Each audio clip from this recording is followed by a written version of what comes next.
Here is my question. Sino ang pipiliin mo? Yung mahal ka o yung mahal mo? At bakit? So, okay. Bago ang lahat, nais ko lang sabihin sa mga nerd kasi ako. Sabi nila, bulong-bulungan, luto ko daw kasi si daddy nandiyan. Nais ko lang sabihin sa lahat, ang pinaglabanan ko is 30% talent, 70% QA. Lumaban naman po ako ng patas. Tama.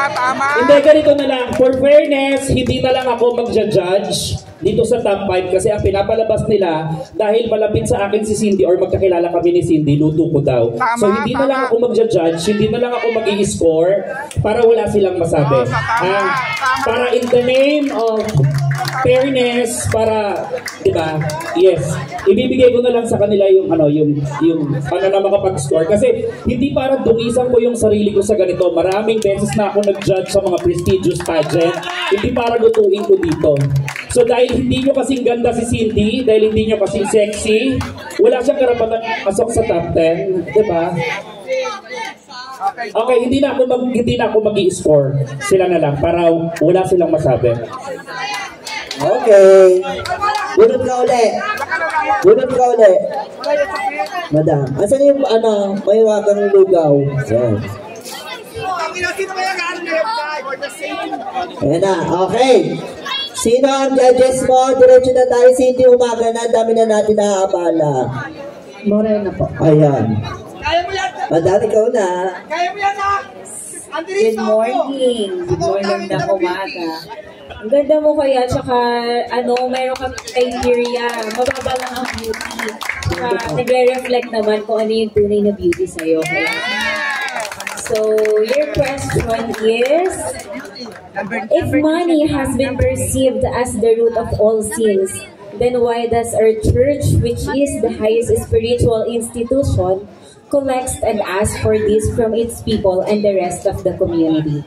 Again, the question is, if money has been perceived as the root of all sins, then why does our church, which is the highest spiritual institution, collects and asks for this from its people and the rest of the community? Isa yan sa mga kabalingtunaan o paniniwalaan natin mga tao na ang pera ay ugat ng kasamaan. Ngunit lagi natin tatandaan, money has no rational mind.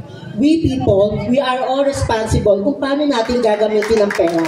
Kung gagamitin ba natin ito sa mabuti o kung gagamitin natin ito sa masama. Natural, kung gagamitin mo ito sa masama, magiging masama ang pera para sa iyo. Pero kung ito ay gagamitin mo sa mabuti, sa magandang pamamaraan, magiging maganda ang pera para sa iyo.